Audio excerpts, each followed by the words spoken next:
حدیث میں آتا ہے کہ ہوا یہ کہ جب اللہ تبارک و تعالی نے آدم علیہ الصلاۃ والسلام کا پتلا بنانے کا ارادہ کیا تو پوری دنیا کی زمینوں میں سے مختلف جگہ سے مٹی اکٹھی فرمائی، ہر جگہ سے مٹی دی، تھوڑی تھوڑی تھوڑی، یہاں تک کہ جس مقام پر بیت اللہ ہے اس مقام سے بھی مٹی لی، تمام مٹیوں کو اکٹھا کر کے آدم علیہ الصلاۃ والسلام کا پتلا تیار کیا گیا، اور مقصد یہی تھا کہ تاکہ پوری دنیا کی مٹیوں میں سے جب مٹی لیں گے تو اس کی ذریت میں مختلف طرح کے انسان پیدا ہوں گے، کیونکہ ظاہر ہے کہ اس کی ذریت پورے عالم میں آباد ہوگی، پورے عالم میں جب آباد ہوگی تو پورے عالم سے جب مٹیاں لی گئیں تو اپنے اپنے مقام کے اعتبار سے ان کے رنگ ہوں گے، ان کے مزاج ہوں گے، ان کی طبیعتیں ہوں گی۔ یہی وجہ ہے کہ کسی خطے کے لوگ گورے ہیں، کسی خطے کے لوگ کالے ہیں، کسی کے سرخ ہیں، کسی کے زرد ہیں، کسی کے پیلے ہیں، تو گویا کہ پوری دنیا کی خطوں کے لوگوں کی رنگتیں الگ الگ ہیں۔ تو چونکہ آدم علیہ الصلاۃ والسلام کی تخلیق جس پتلے سے کی گئی اس میں جو مٹی استعمال ہوئی تھی وہ پوری دنیا کی مٹیوں میں سے مٹی لی گئی، اس طریقے سے آدم علیہ الصلاۃ والسلام کی تخلیق ہوئی، اور چرچا ہو گیا کہ یہ جو پتلا تیار ہوا ہے یہ اللہ تبارک و تعالیٰ کا نائب بنے گا، نائب بنے گا۔ عبداللہ ابن عباس رضی اللہ تعالیٰ فرماتے ہیں کہ یہ مکہ اور طائف کے درمیان ایک مقام تھا جہاں پر یہ پتلا تیار کر کے رکھا ہوا تھا۔ تو ملائکہ کے اندر جب یہ چرچا ہوا کہ یہ آدم نائب بنے گا، خلیفہ بنے گا اللہ کا،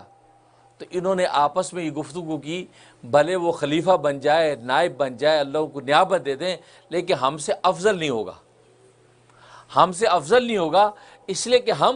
ہم تو اللہ تبارک و تعالیٰ کے حکم کن فیکون سے وجود میں آئے ہیں، اور ہم تو سراپا نور ہی نور ہیں، نور ہی نور ہیں، اور ہم ہر وقت ہر لمحے اللہ تبارک و تعالیٰ کی تسبیح کرتے ہیں، اس کی تقدیس کرتے ہیں، ہمیشہ اس کی اطاعت کرتے ہیں، اس کے مطیع بندے ہیں، لہذا اللہ تبارک و تعالیٰ ہم سے تو بہت خوش ہیں، لہذا جو بھی مخلوق بنے نائب بھلے بن جائے گا، وہ خلیفہ بن جائے گا، لیکن افضل ہم سے نہیں ہوگا۔ یہ اصل میں وہ بات تھی، یہ وہ زعم تھا ان کے دماغ میں کہ آدم ہم سے افضل نہیں ہوگا۔ تو اللہ تبارک و تعالیٰ نے یہ جو مناظرہ کروا کے ثابت کر دیا کہ دیکھو آدم تم سے افضل ہو گیا، آدم نے سارے کے سارے نام بتا دیے، تمہیں آئے نہیں، بتاؤ تم افضل ہو کہ آدم افضل ہے؟ تو معلوم ہوا کہ اللہ تبارک و تعالیٰ کے نزدیک افضلیت کا مدار علمیت پر ہے، عبادت پر نہیں ہے۔ ایک عالم کے جو علم ہے وہ ایک عابد کی عبادت پر افضل ہوتا ہے۔ اسے لکھا ہے کہ ایک عالم ساری رات سوتا ہے اور ایک عابد ساری رات عبادت کرتا ہے، اس کا سونا اس عابد کی عبادت سے افضل ہوتا ہے، کیونکہ علم جو اللہ تبارک و تعالیٰ کے نزدیک افضلیت کا مدار علم ہے، عبادت نہیں ہے۔ اگر عبادت اس کا مدار ہوتی تو ملائکہ آدم سے افضل ہوتے، کیونکہ ملائکہ تو سانس سانس اللہ کی عبادت کرتے ہیں۔ تو یہاں اللہ تبارک و تعالیٰ جو مناظرہ کروایا ہے، یہ مناظرہ عبادت میں نہیں کرایا ہے، علم میں کرایا ہے۔ وَعَلَّمَ آدَمَ الْأَسْمَاءَ، علم میں مناظرہ ہو رہا ہے، اور علم کے مناظرے میں ملائکہ رہ گئے، ان کو پتہ ہی کچھ نہیں۔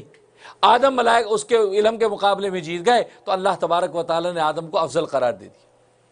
اور پھر ملائکہ کو کہا کہ ان کنتم صادقین، مطلب تم سمجھتے تھے کہ ہم افضل ہوں گے، ہم اتنی تسبیح و تقدیس کرتے ہیں، یاد رکھو تسبیح تقدیس عبادت اس بنیاد پر افضلیت نہیں، میرے